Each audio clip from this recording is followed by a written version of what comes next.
Signore e signori, stamattina abbiamo visto assegnare il premio Filippini alla casa editrice Iperborea. Continuiamo a giocare in casa con uno fra i più importanti autori islandesi, Jón Kalman Stefánsson, i cui libri sono naturalmente tradotti e pubblicati da Iperborea. Modera l'editore Pietro Biancardi, a cui cedo la parola. Buon ascolto. Buonasera, buongiorno a tutti. Solo un saluto, poi mi è stato chiesto di passare all'inglese, della cui qualità mi scuso e metto le mani avanti. Quindi buongiorno a tutti. Good afternoon, everybody. Thank you for inviting me at this festival and for inviting Jón Kalman. Thank you for the prize you awarded us this morning. It was such a moving ceremony and it was really proud and happy to be here now. So with Jón Kalman Stefánsson. Hello, Jón Kalman. It's since we published him, it's nearly 10 years ago, his first book. This is the first time that it happens that I interview him. Usually I'm his translator, translator in public events when he speaks in English. Otherwise, of course, he's translator of all his books in Italian is Silvia Cosimini, that I thank for her work. And I was saying, we started publishing Jón Kalman 10 years ago. It was 2011. The first book that we published was Heaven and Hell, the first book of a trilogy. The second book is The Sorrow of Angels, and the third is The Heart of a Man. Then we published Summer Light, that it's a standalone book that Jón Kalman wrote before the trilogy. And then we went on publishing a diptych formed by The Fish Has No Feet and Just as Great as the Universe. And then his last book published, that was La Asta Saga, in Italian, La Storia di Asta. And then here we come with a new title, that it's a new title for Italian readers, but it's a book that in Iceland was published in 2003. So for Jón Kalman, it's a book that he has written 20 years ago. Here comes the title. The Italian title is Crepitio di Stelle, and translated by Silvia Cosimini, just like all the other titles. And the English title could be The Crackle of the Stars, Crackle of Stars. And it's just out in Italian a couple of weeks ago. But now, this week or next week, maybe Jón Kalman, you will correct me, in Iceland you have your new book. So Jón Kalman, what is the title of the new book? It's Fjarvera þín er myrkur in Icelandic, and it's your absence is a darkness. Okay, and it will be published next week. Yeah, next Friday, I think. Next Friday. And you have a copy there to show us? Do you have a? If you don't have, don't worry. It takes me. It's 3 meters away from me. Okay. So I will be back. Okay, come back.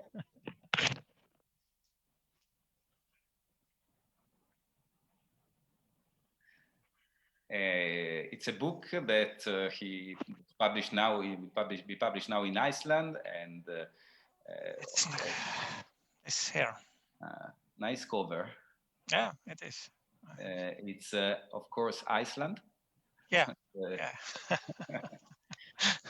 Thank you. It's a big book, so all your Italian fans will be happy because this one, the last book we published, is a short one. It's 250 pages.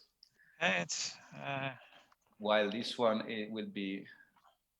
Yeah, in Iceland it's almost 190 pages. The crackers in the stars. Okay. Yeah, but the new book is 500 pages, no? Yes, yeah, it's almost 500 pages. Sorry. I apologize. Readers will be happy that they have more pages from you. I hope that.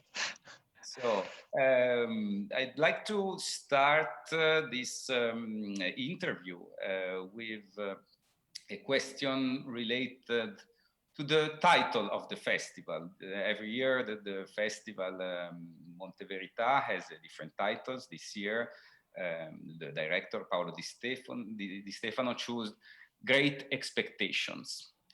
And he chose the title before the pandemic because the festival was supposed to be held in April this year, but then was moved now.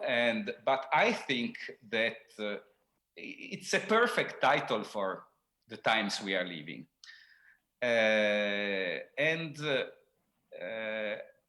If the first wave here in Italy, but I think everywhere in the world, the first wave on a side was something really shocking. We were not prepared. We were anxiety. We were panicking.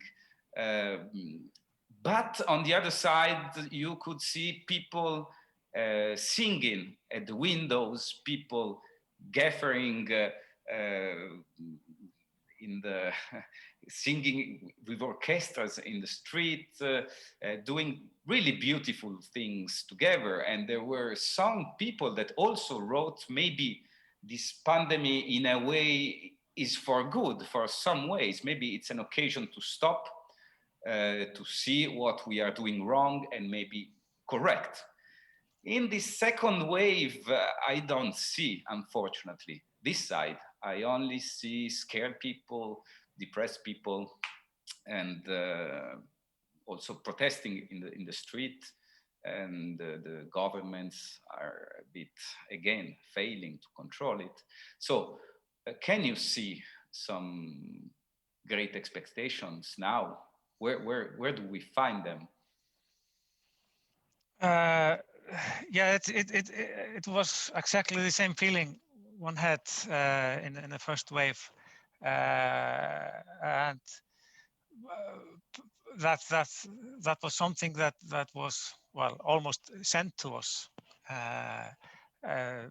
because we were, of course, not on a good track, as with the global warming and all the populist and the fascist and etc. And it's this, the virus, it's just stopped everything. We were forced to stop everything, and suddenly people start to see mountains that has been in the mist for decades. So it was, of course, it's very sad. The people were sick and dying, but on the other hand, it was like, we got the opportunity to see the world again, to stop and look around. And of course, it's more harder today. It's because it has been for so long time, and the economy of the countries are getting worse. But still, it's so different from other things that we had to deal with, because we know that the cure is after a few months or something. And for the first time in history, all the the companies are working together and nobody is trying to get a profit. So that's almost a beautiful thing, and it shows us that if we stand together, we can beat it and we can go through it, both as a nation and then as a Europe and then as a world. So we got this and we have this chance to do something, but of course we have to be strong. We have to be patient, and then we have to wait what will happen in the States next week. I think that can be, either tragic or something positive, because if this terrible man will not lose the election and we have another 4 years, then we are in we will. I don't want to use the word dark time, but still.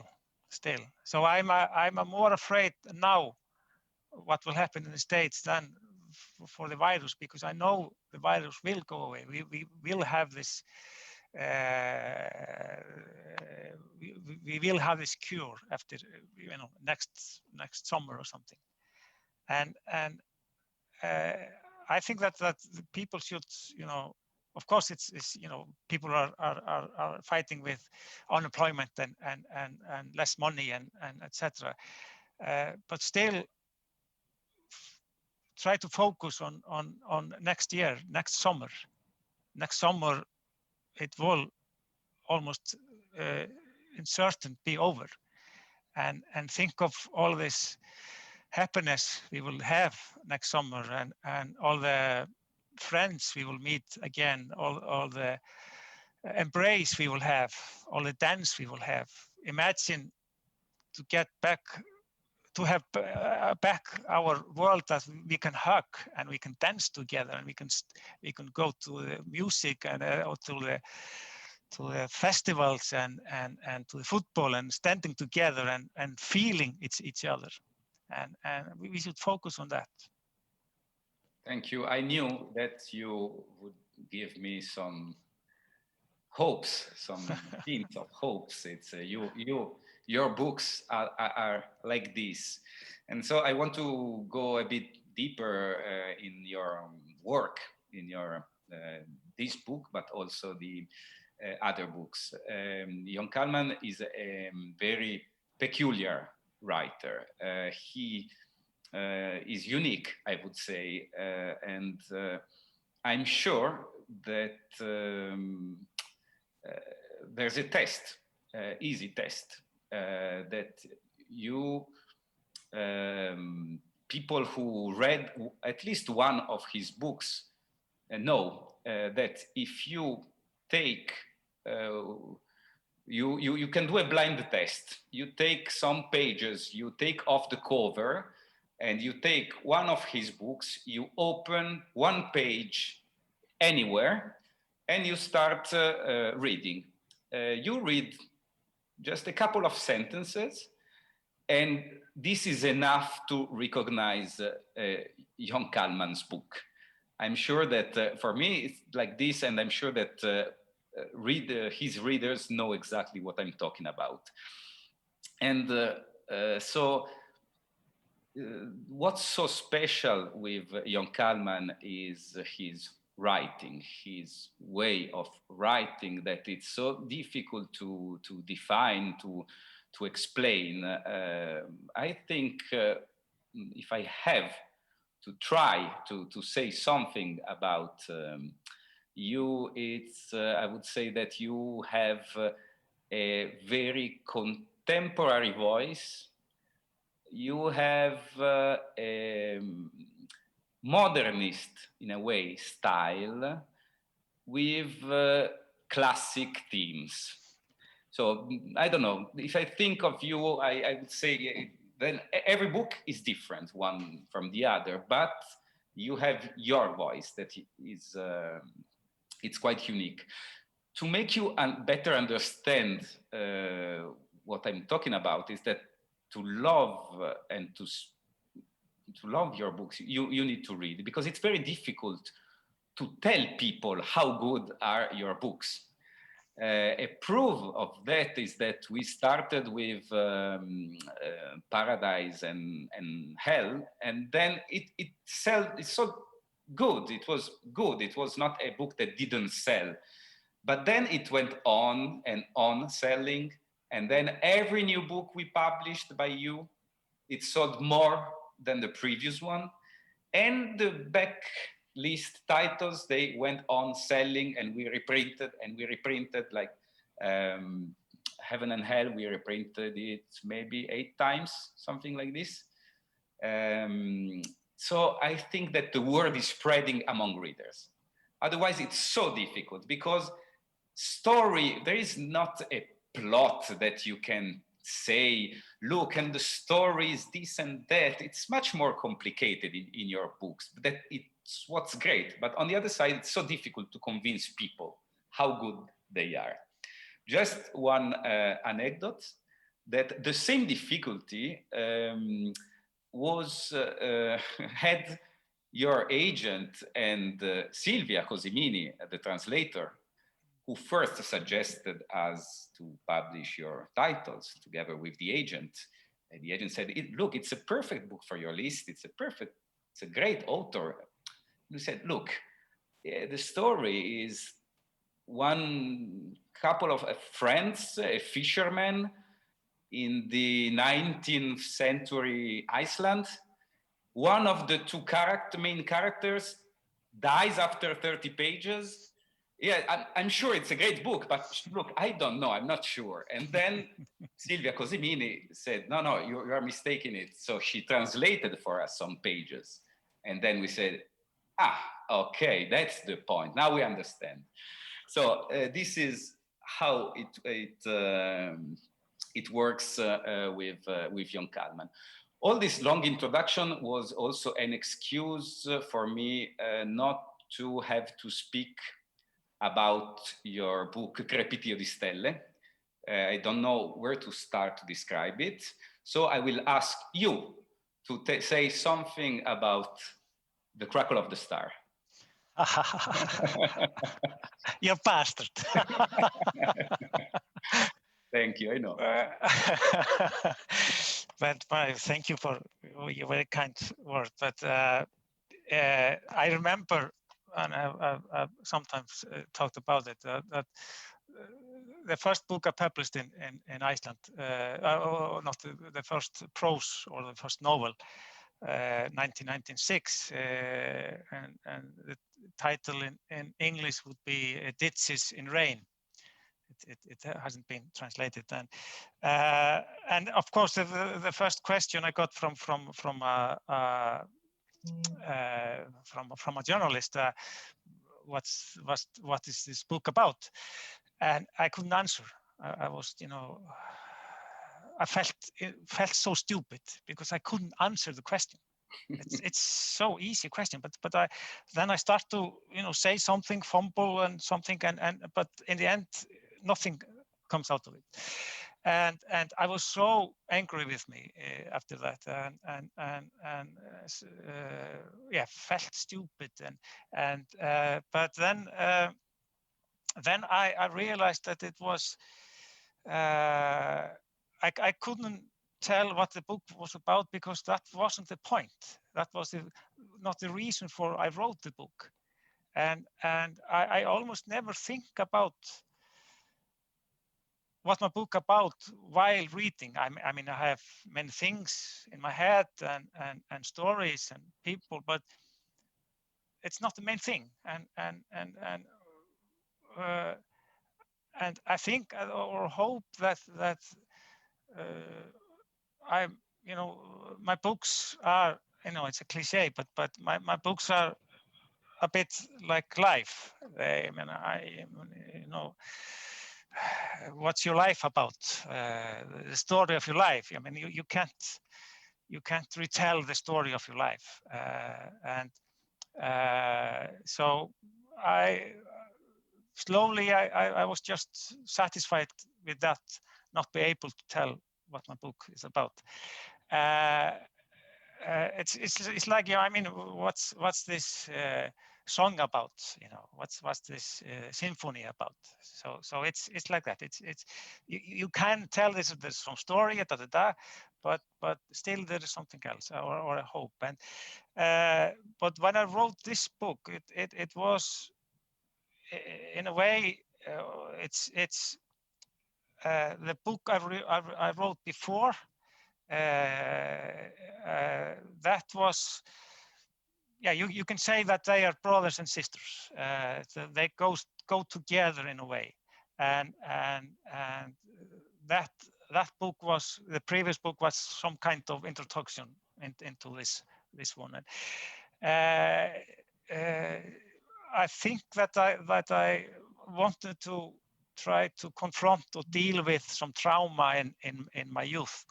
When my mother died when I was very young. But I then again, I didn't want to write about, some self or autobiography. I didn't want that. But I wanted to use something from my own life.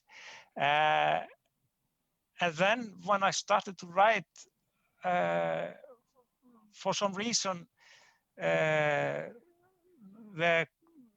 great grandmother of the main character, or the boy, was always coming, knocking at my door, and in the end, I just started to write about her and her husband, and that was not planned. It was just, I was just going to, write some, 3 or 4 lines about that, but so suddenly they were there. And it's often like that with me when I'm writing, and then suddenly a character approaches and start to knock at my door, and I open for him and said, "No, sorry, it's not space for you. I'm doing other thing. Go elsewhere, find another writer." But they keep on knocking the door, and then I open again, and then there's something in their faces that I can't, shut the door. So, okay, come in. And then I lose control, and they take over. And that's how I wrote the book. Okay, now who's the bastard? So I will say, just for our people who is listening, that maybe they don't read the book yet. The story takes in 3 different times. One is nowadays, or at least the early 2000 when the book was written, where the voice who is telling, the narrator who tells the whole story, remembers about his childhood. So we are in the 70s, and where the narrator is 7 years old, and it's the moment where he loses his mother. And then you have the story of when the parents of the kid were met, and then there is this fantastic story of the grandparents of the kid. It's a story that is at the beginning of the 20th century. And it's a very, very fascinating story. Well, all the book, I think it's beautiful, but these characters I really loved. And I was asking also myself, while reading, I think that you, like many writers, you put your personal stories, made up stories, overheard stories from other people. You mix them up, and then you have a novel. Compared to your other books, it seemed to me that this is more personal, more autobiographical than the others. This is a feeling I have. I don't know. This is a feeling. But then I wonder, that part of the grandparents, where you describe many details of these two characters that lived 100 years ago. And I was thinking, I know nearly nothing of my grandparents.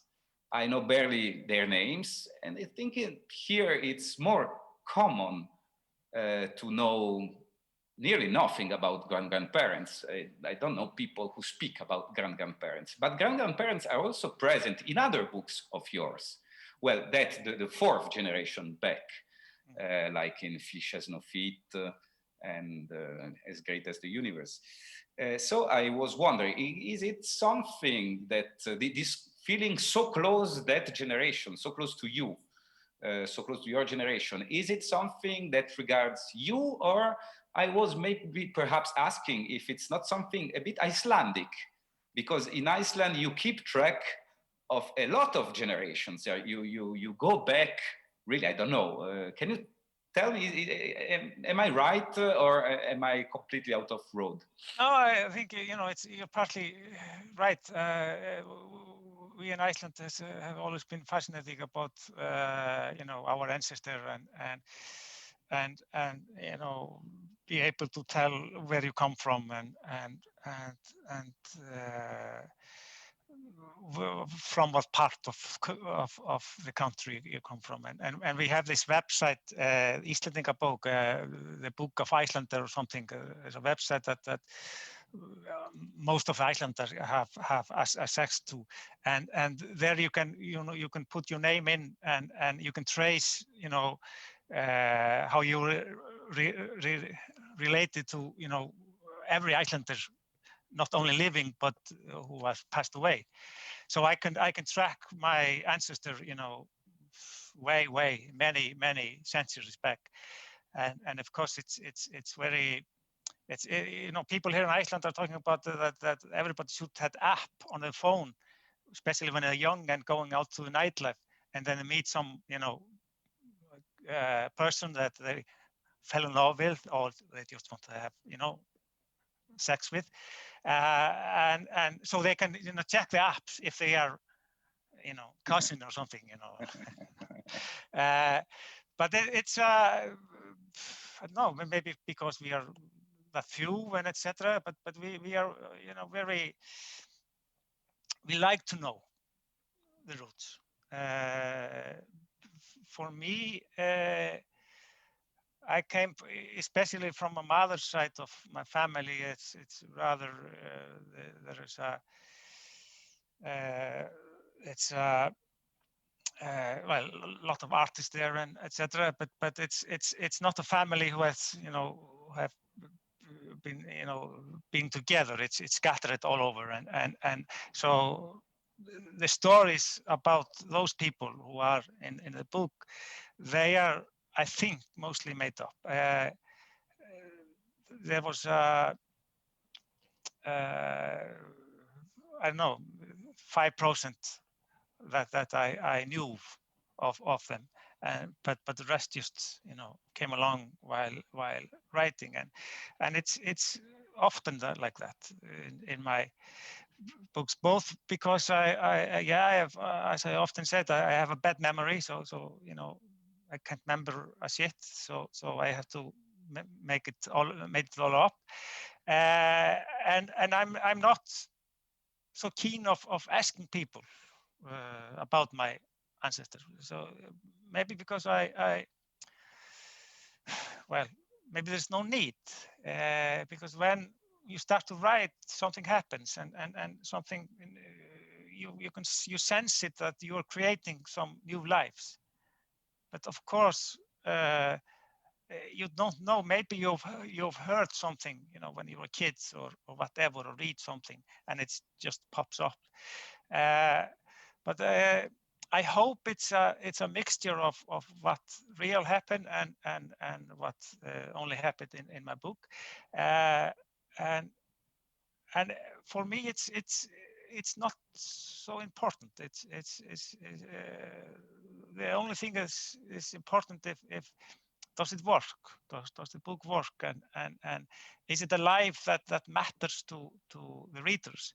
And if it's the lives that matters to the reader, and they, well, are fond of those people or even fell in love with them or whatever, then you have people who real life, who have had a real life, and then I'm happy. Then those people I picked up from the future or into the depth of the literature or something, then they have a real life, and then I have created a life, and so I have, in a way, expanded our universe, and that is exactly what artists are supposed to do, to make the life larger, make the universe that we call the life larger.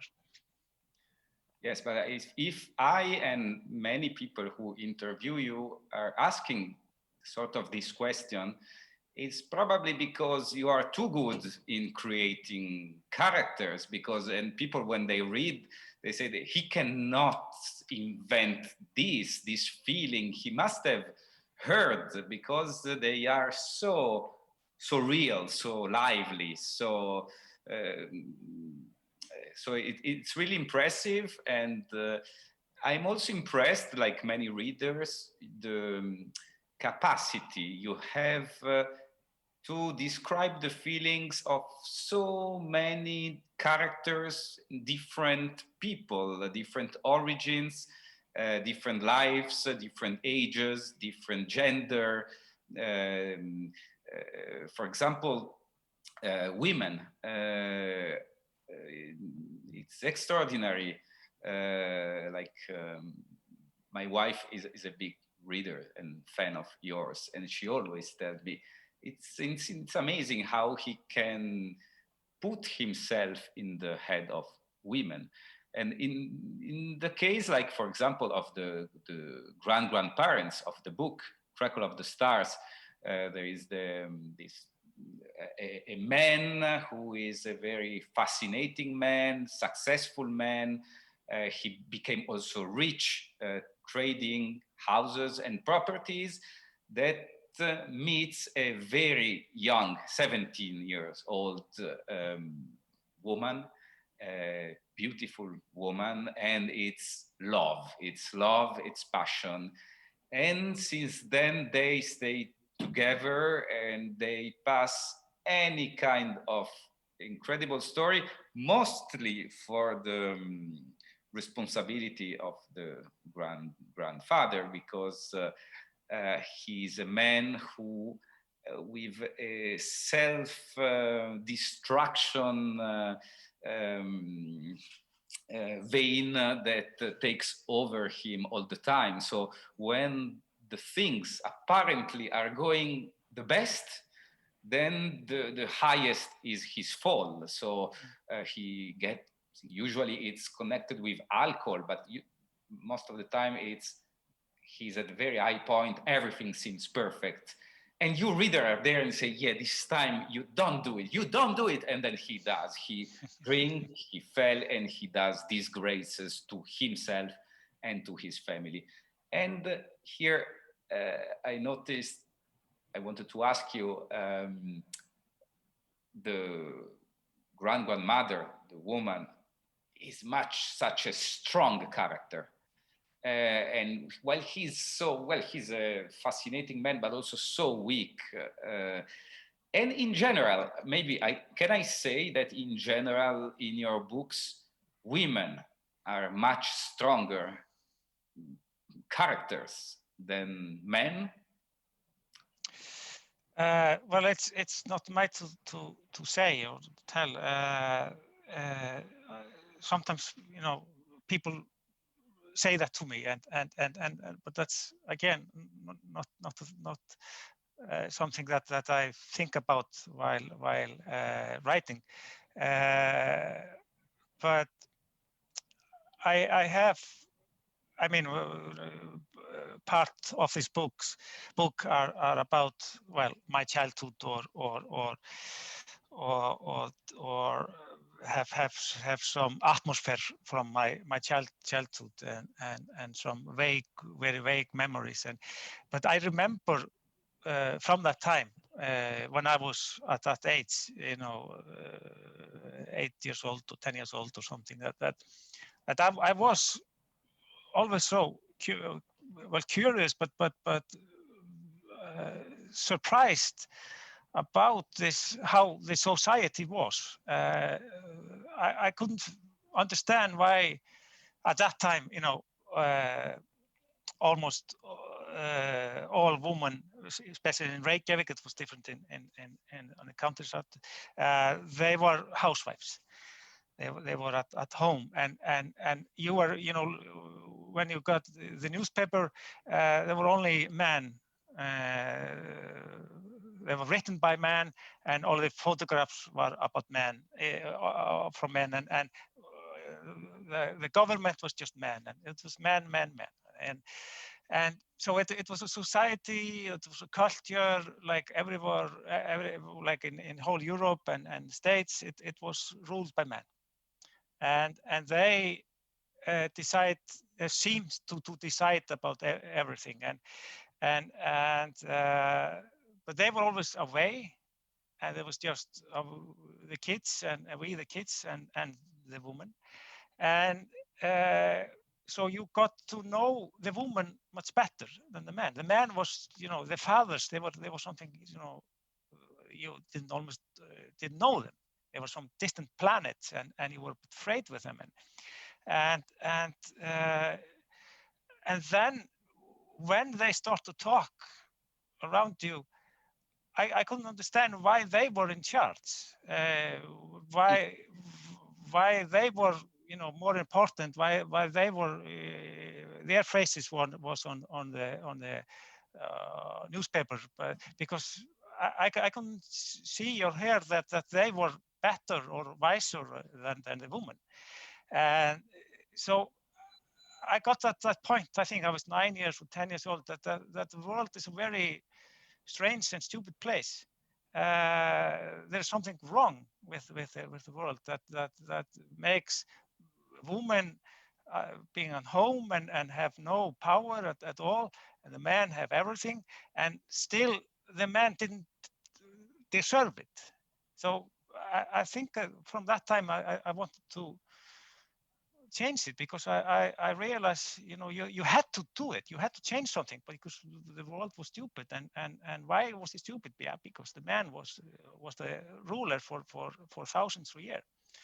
So so I wanted to change it, and it's still today, of course, many things are better now in this the woman's right and etc. And we have now the Icelandic Prime Minister is a young woman, super sharp woman, but it's still like that if you are a woman in politics or whatever, sometimes you have to be twice as good as a man to get to get as far as him. So it's still something wrong with the world, and so we have to keep on working. But it's also tells us that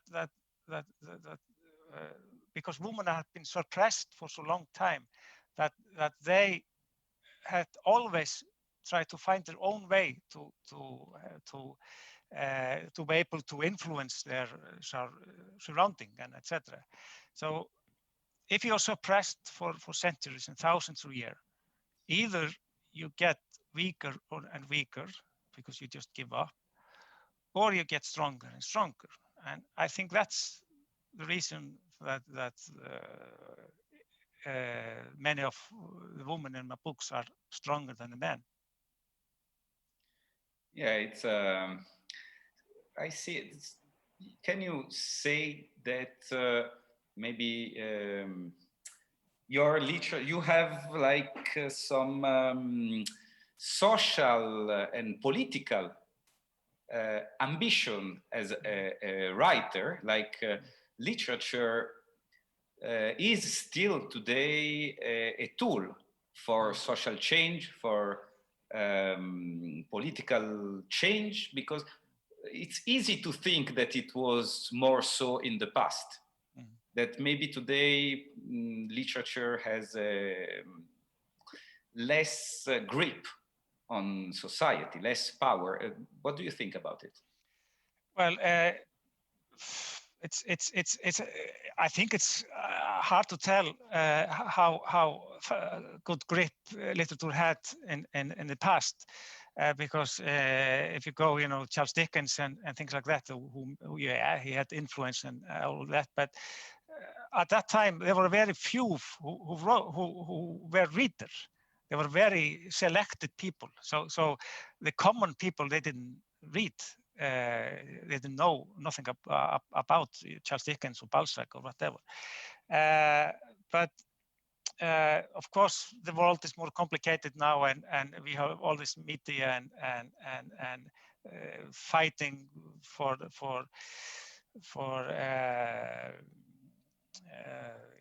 getting through to people, and etc. And some say fewer and fewer are reading. But of course, it's seldom that a book or a poem or something change that you can sense, or you can feel, or you could point that it has changed the society. But sometimes something very strange, beautiful, peculiar happens when readers meet the book, and something very special connection. The time, the hours, the days that the readers and the book are together. It's a small society. It's just the book and the reader. And because you have to read, because you go slow through the book, so you go through all the words, and if the book has something, if it has passion, if it has something vital to say, not that it's fighting against global warming or Trump or something. I just just something for the humanity, or something to make people think, or think about themselves, their lives, and etc. So therefore, books can, and they do all the time, influence people, affect people. So in that meaning, I believe, and I'm sure that book can influence, and they are influencing all the time, but you don't see it because it happens inside us. So yeah, it's it has. Let's hope that it can have an influence on. Yeah, but we should believe it, because the day that we stop believe that literature and art can affect, can influence in a good way, then it's finished.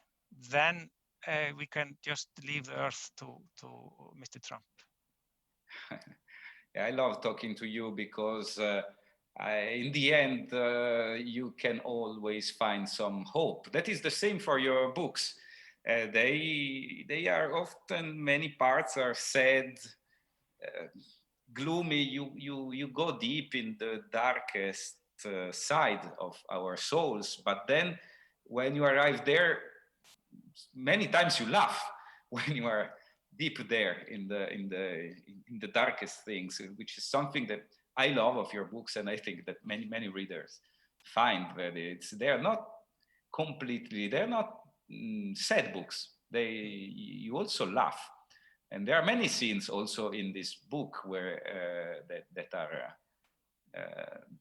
very funny, that I really loved. And then there is another thing that is common in all your books, and that I found also in the Crackle of the Stars, that it's easy to find, that is Iceland.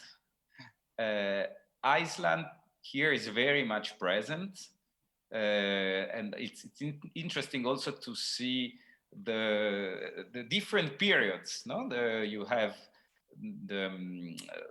when the kid is young, when you see on the background like the housing explosion of Reykjavik, because the kid and his family live in this new building, and then you go back in the past, you have the description of 100 years ago Reykjavik, that was probably not much more than a village, but that seemed to be big town compared to the province, the Snæfellsnes, where the family of the grandparents go to live. And also there, the Snæfellsnes, the Snæfellsjökull, it's very, very present. And you can say this of all your other books, except there are in some books, there are maybe parts of them that are set in Norway, small part, or in Denmark, Vienna, very small parts, but they are all in Iceland. So I wanted to ask you, is this something that you do on purpose? It's a sort of mission to speak about Iceland, to give a literature to Iceland, a mythology, a storytelling about Iceland, to give it dignity through literature, or it's something that you feel better, more comfortable to set your novels and your stories in Iceland? Well, I mean, I'm an Icelander. I live in Iceland, and I've been living in Iceland for most of my time, and the Icelandic surrounding, the nature, the weather, it has shaped me and influenced me, but it's not a mission for me to write about Iceland. It's just because Iceland is in my blood, so it's just comes without thinking, and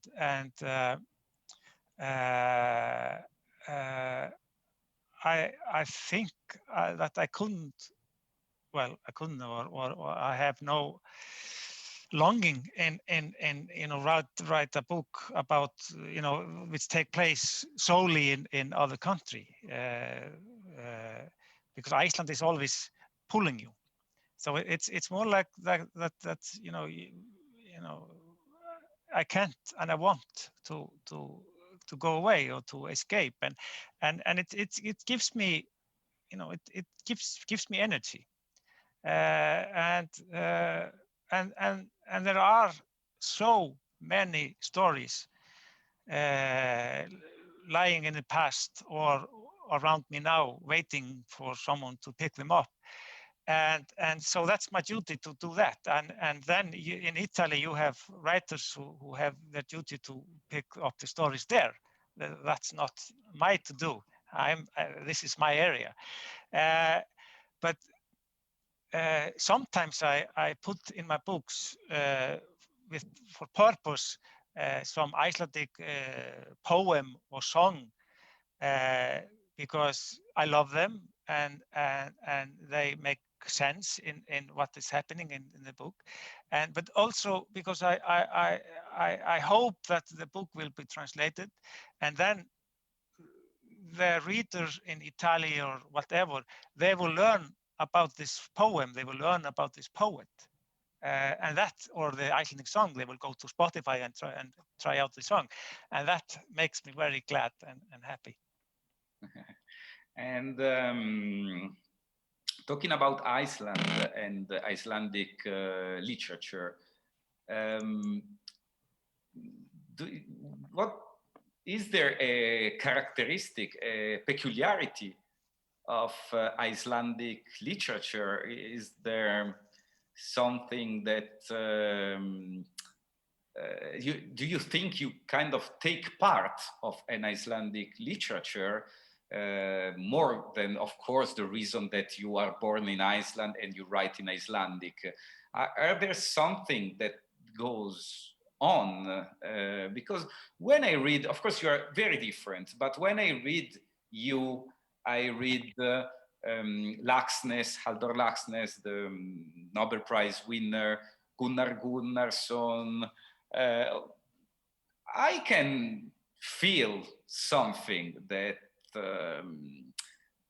sounds familiar in a way. What do you think? Yeah, I think you're right. Of course, for the last, I don't know, 30, 40 years, it's been, you know,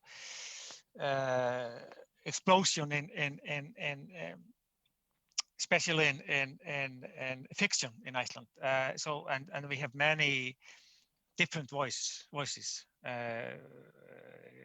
You know, it's surprisingly many voices, and happily very unlike mine. But there is something, yeah, there is something, you know, Icelandic voice in many authors, and I mean, you can track them. Of course, you could track something that is related to this one or this one, and it something goes back to the Icelandic sagas and etc.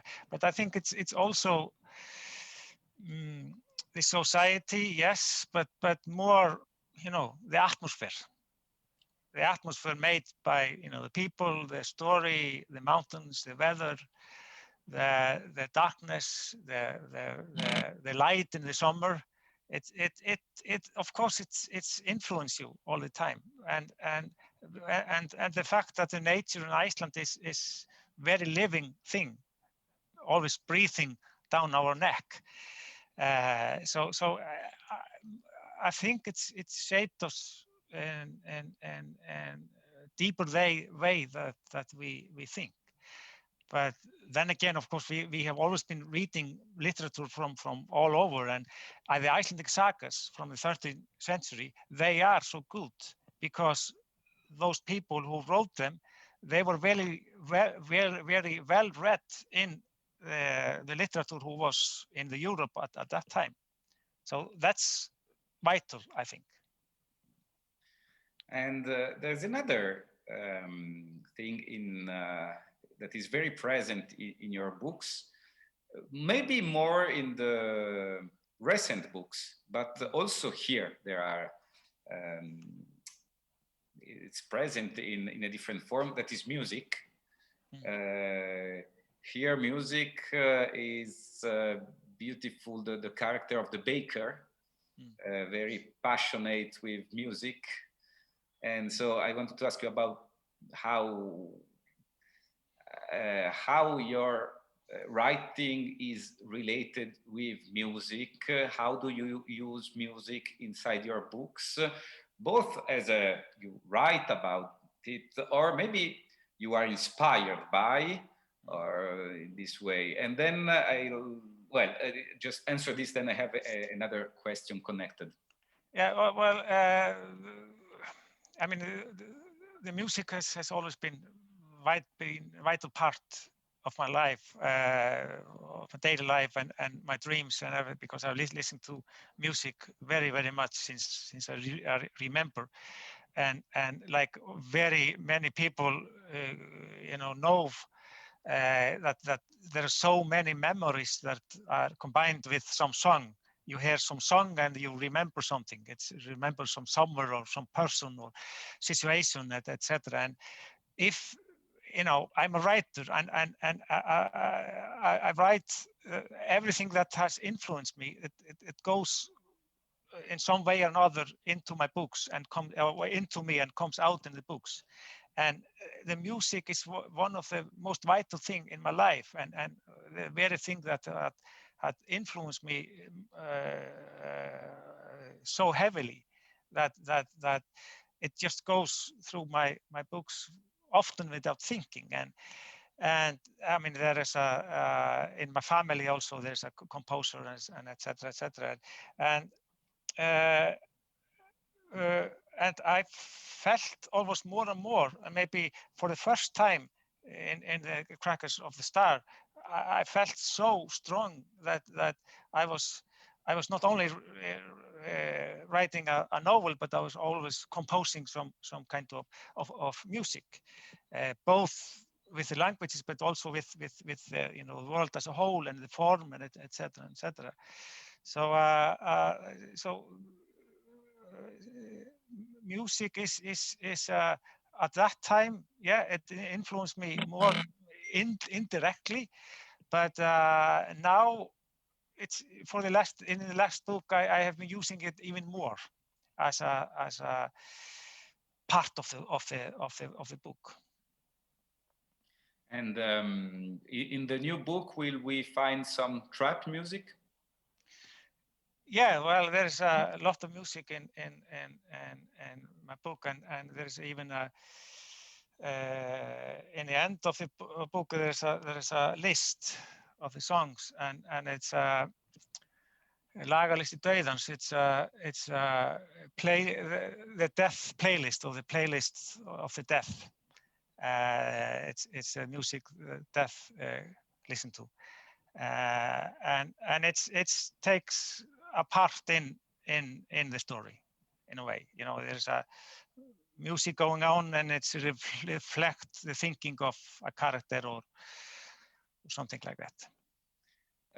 We have 5 minutes left, so it will only be the last questions. One is a curiosity that the editor that at Hyperborea revised, edited the translation. He pointed out a page where the baker say that the Italian language is so beautiful.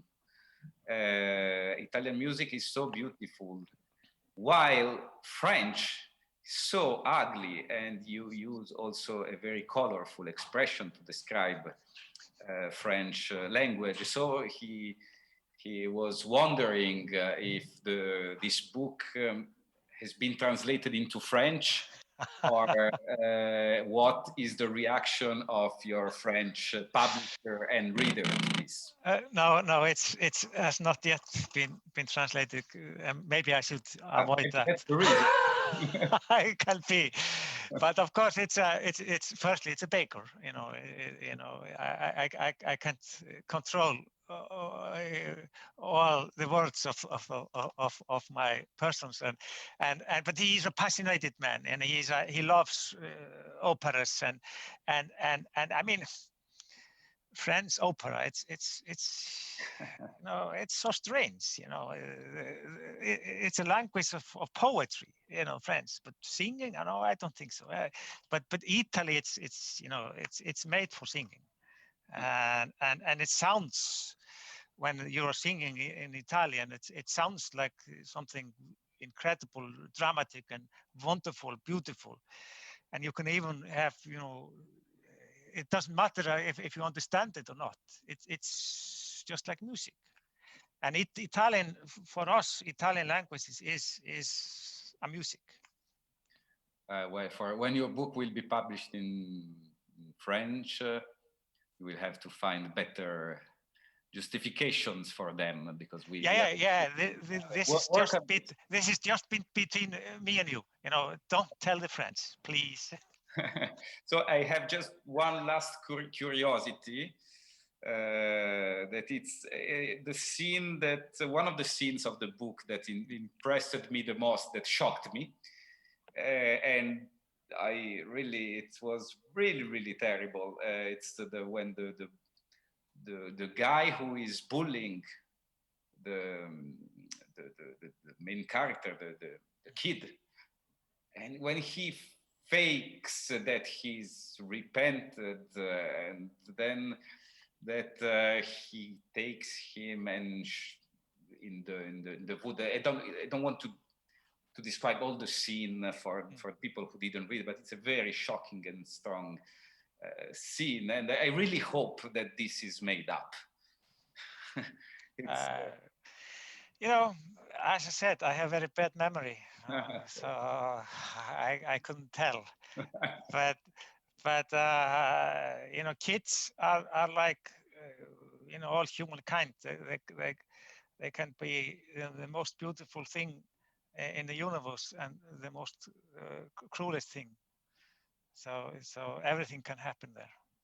Yeah, it's what I was saying, that in your you are so able to mix beautiful expressions of human being together with horrible expression of human being. And the result is so true, so lively, so beautiful, that I think this is what readers love about your books, that this is very unique, so exceptional.